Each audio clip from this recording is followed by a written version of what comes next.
I have faith that this will hopefully go well. May the words from my mouth and the meditations of my heart be acceptable unto you, O Lord. So, sisters and brothers, thank you for helping me to be here over Zoom with you all. And thank you for covering for me and supporting me and my family as we go through another week of living with COVID. I feel like this Sunday, being the Advent Sunday in which we celebrate Jesus's gift of love, I feel that this Sunday I've learned a lot about love. And how love often comes to us in times where we don't really think we need it, and sometimes I don't even think we even always see it. But I think that love is probably one of the toughest gifts that Jesus gives us. And what I mean by tough isn't necessarily that it's hard to access, though I do think sometimes it is. I think that love is one of the most enduring gifts that Jesus gives us. The world often is hard for us to get through. The world often lays burdens upon our shoulders that are hard to bear. But I feel that love is the gift that Christ gives us to see it through, to make it so that God's presence is within the world, even when at times it feels like it is futile to try to bring that love or that presence into the world, or it feels futile that we somehow as individuals or people within the world have the ability to make change. I think love is the thing that empowers us to do what God would have us do. Which is the reason why I feel that the reading from Hebrews is so, the reading from, from the apostle this week is so powerful. It speaks to what God calls us to do within this world, and that is to do God's will. The apostle tells us in Hebrews that God does not need burnt offerings. God does not need us to follow the law per se. What God needs us to do is to recognize that God has work for us to do in the world. And if we are trying to do that work, then we are honoring God. I think that work comes in many shapes and forms, and I think often we forget how hard it is, how a lot of the love that we experience in our lives is the result of hard work that people have put in to allow us to experience those moments of hope, peace, joy. I think that a lot of that is enabled by the work of love. And so today, especially these last couple of months, I have seen love embodied in so many shapes and forms, but I think for me in particular, having the reading from Luke about Elizabeth and Mary just sort of summed it all up in this image of pregnancy. I've always loved that story, the story of when Mary comes to visit Elizabeth and they're both pregnant. She has Jesus. Mary's carrying Jesus and Elizabeth is carrying John the Baptist, and John's John somehow can sense Jesus within Mary's room. He's like, "Hey, brother, we're going to change the world together." It's a wonderful image. But I think that image of pregnancy in a lot of ways is, it focuses on the positive. It focuses on the hope, the peace, and the joy. And I think it depicts love in a way that is very, it's very nice. It's probably the best way that I can put it. And for me, over these past couple of months, I've been seeing pregnancy in a different light.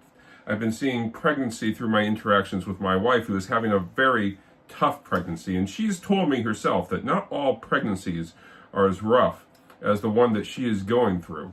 But when I see Mary and Elizabeth honoring God and saying, "Thank you for giving me this child. Thank you for allowing me to be this bearer of good news," I find myself comparing that to Chelsea, my wife, especially on her hard days with the nausea, with the cramps, with the headaches, and I hear her request to God of, well, why did you do this to me? Sometimes she's not telling that, she's not saying that to God, asking that of God, she's asking that of me. Why did you do this to me? And it reminds me that sometimes the work of love that we are called to is the type of work where we are asking God, where we are asking others, well, why did you do this to me? Why did you put me in this place? Why is it that I have to go through these trials in order to live out your love in the world? I think sometimes we are called to God's tough love. And again, what I mean by that is not that we need to be hard on each other in order to experience God's love, but rather when the world is hard on us, God's love sticks with us. When the world puts us in a box and tells you not to leave, God's love will support you and allow you to do what you need to do. I think, again, our experiences with COVID that my family is having, this is an instance where, when I am extremely grateful to you all in the church, to our family out there in the world for getting us groceries, for Zooming with us when we're opening early presents, for trying to make this holiday season as much of a holiday season for us, recognizing that we need to be quarantined. Chelsea, Emlyn, and I know that in order to be respectful neighbors, in order to love our neighbors, we need to stay here right now. But I think that at the same time, we've been receiving the love of our neighbors who have been allowing us to do that. We needed to ask for help because Chelsea and Emlyn have contracted COVID. But that help came without reservation. And I think that that is a type of love that gets you through tough times. But I think we also need to recognize that not everybody gets that type of love when they need it. And in particular, I'm thinking of the pregnant folks. I think that too often we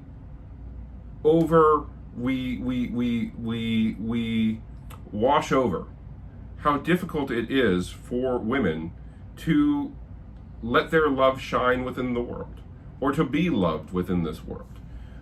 Pregnancy often is depicted as this wonderful, magical moment, like we see in the gospel reading from Luke, where God is with you, where you emanate motherly, matronly beauty. And I think that we often overlook the hard times. We overlook those back pains. We overlook the nausea. We overlook the nights that you have to spend hugging a toilet. We overlook those because that's not how we want to see love. But when I think when we overlook those moments where love is tough, we fool ourselves into thinking that love is not there. We fool ourselves into thinking that love somehow just magically appears among us. And if we don't have it, that means God is not there with us. But I think that's wrong. I think we need to recognize those tough moments. We need to recognize that mother's love that isn't just present when you have two pregnant people together, like batteries attracting one another. God is not just there in those moments. God is there in the tough moments. God is there to help us do God's will, to live into the type of people that we can be, to change the world, and to follow in the footsteps of Jesus when things get tough, because that work enables us, it allows us to have those moments of joy, those moments of peace, those moments of hope. And so sometimes we're going to find ourselves in moments where God's love to us comes to us in those feel-good moments, those moments like what we see in Luke.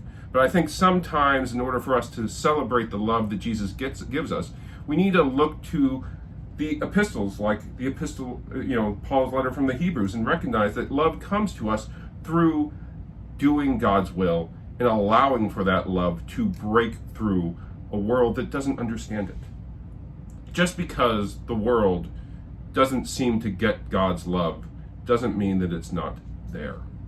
Just because people are struggling right now it's not just my family, people are struggling with a rise in COVID infections. People are struggling to